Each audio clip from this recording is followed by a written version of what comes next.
Well, hello everybody. Welcome to episode 171 of Psycho's Platters. I think I'm going to title this one Return to 45 Land. I think I've mentioned to you guys before, I not only have kept continuing to be able to find more 45s, I have uncovered minor treasure troves of more 45s from Illinois. I have maybe about one or two more episodes worth of that.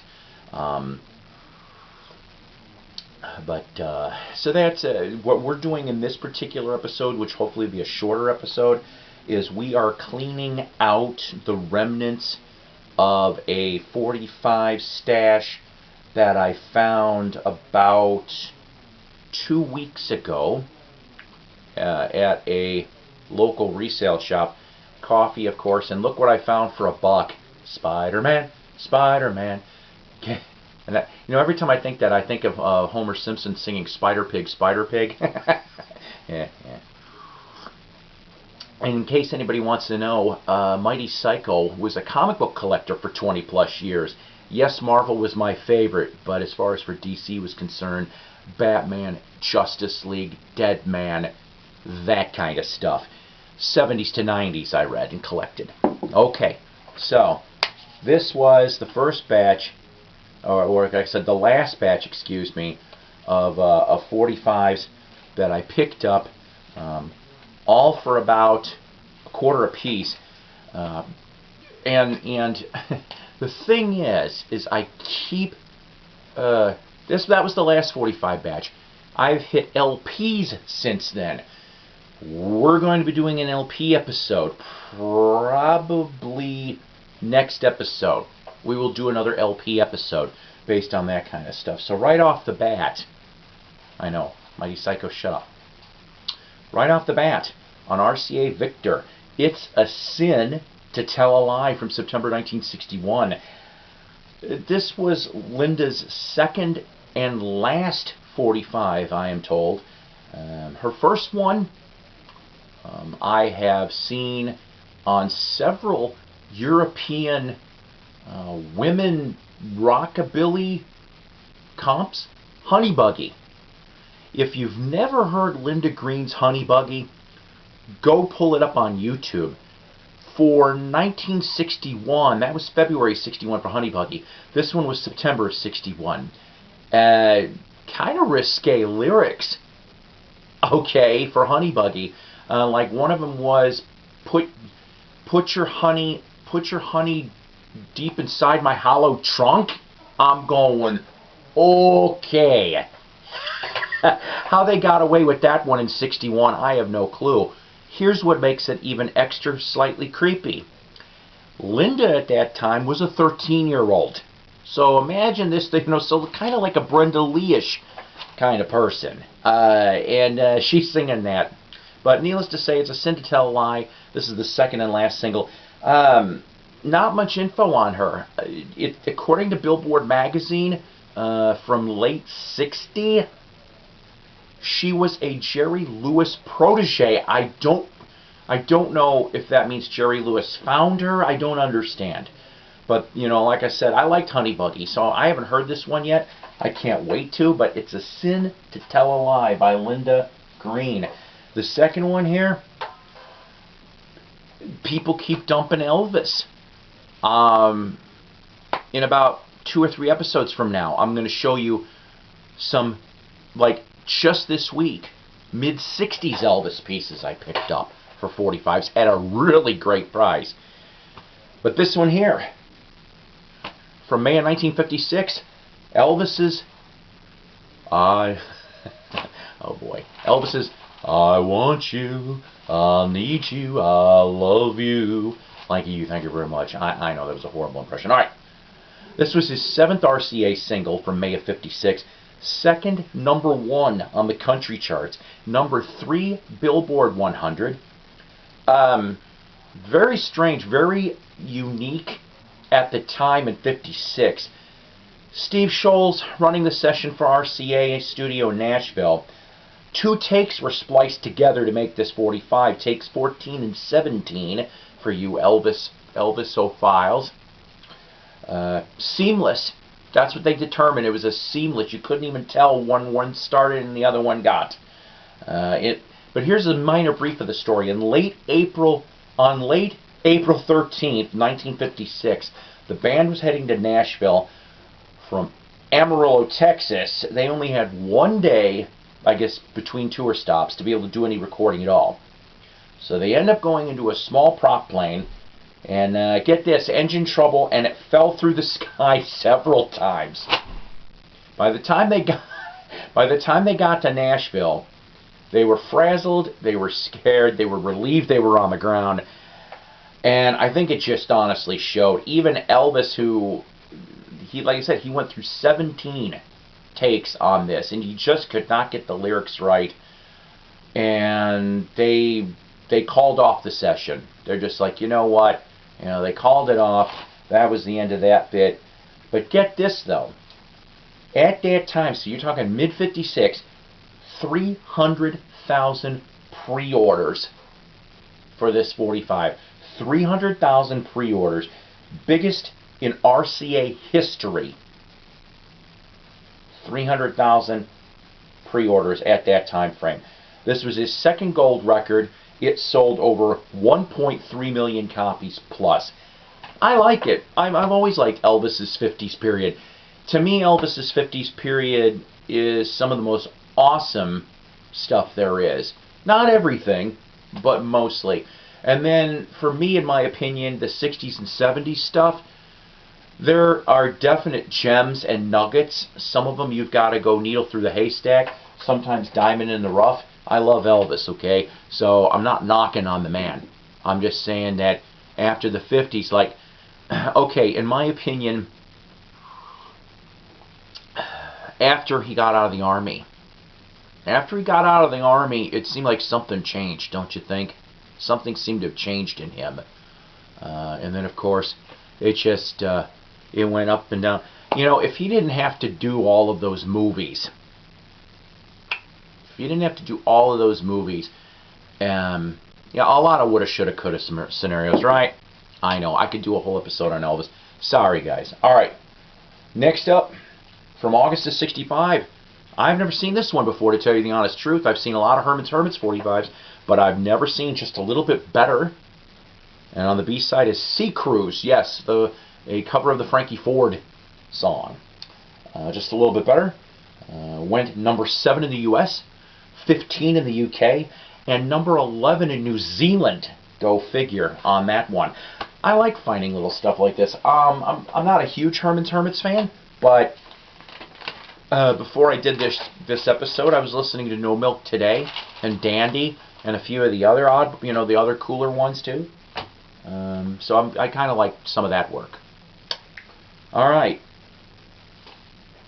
From May, June 1962, roughly, on ABC Paramount, Ray Charles, I Can't Stop Loving You. Yeah. Number 1 in the U.S. Billboard. Number 1 U.S. R&B chart. Number 1 U.S. Adult Contemporary. All Billboard charts. Number 1 in the U.K. Sure struck gold, didn't he, on this? The LP that this came off of was the Modern Sounds in Country Western Music.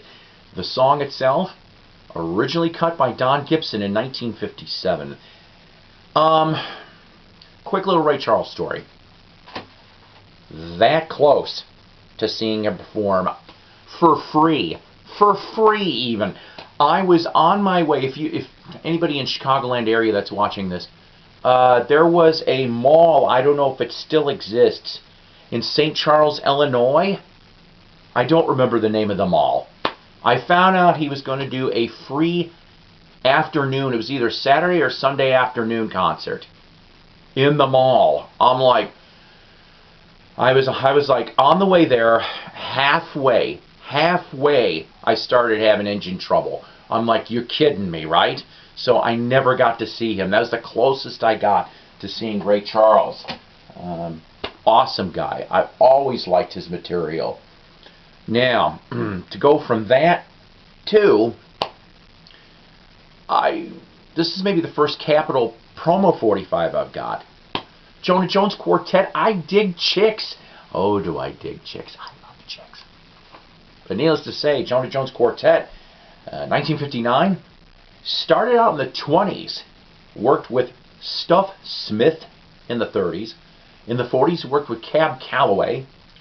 And he worked until April 2000 when his death was. But the last couple LPs were with Motown in 69. Go figure. I'd like to actually try to dig those up if I could find them.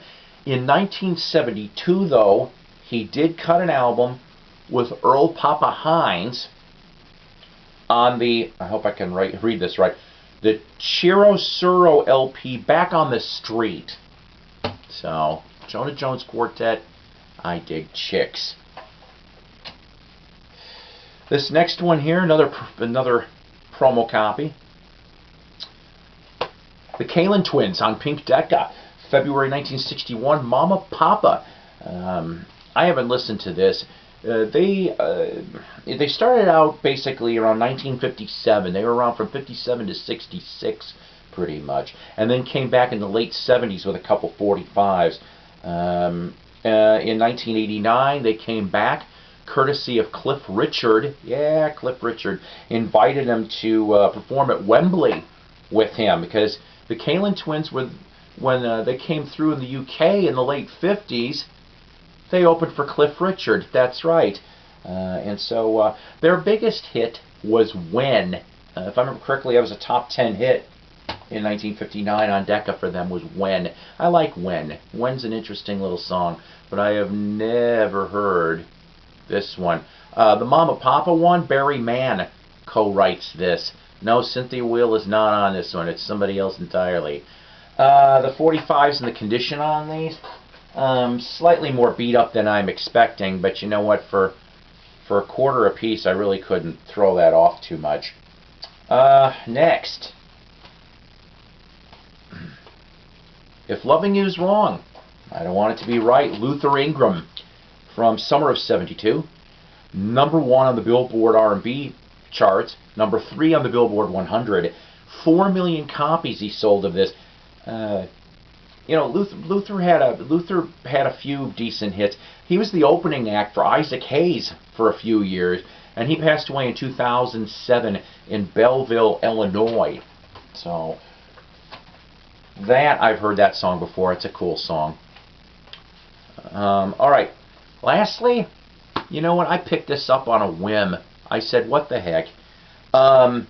It's a local thing, not local Northwest Arkansas, but local Southwest Missouri. Because at first I started wondering, this here on Century 100 Records, Dream. In reality, it's all you have to do is dream. Because Bordeaux Bryant, this is the Bordeaux Bryant song, Flip with Boney Maroney.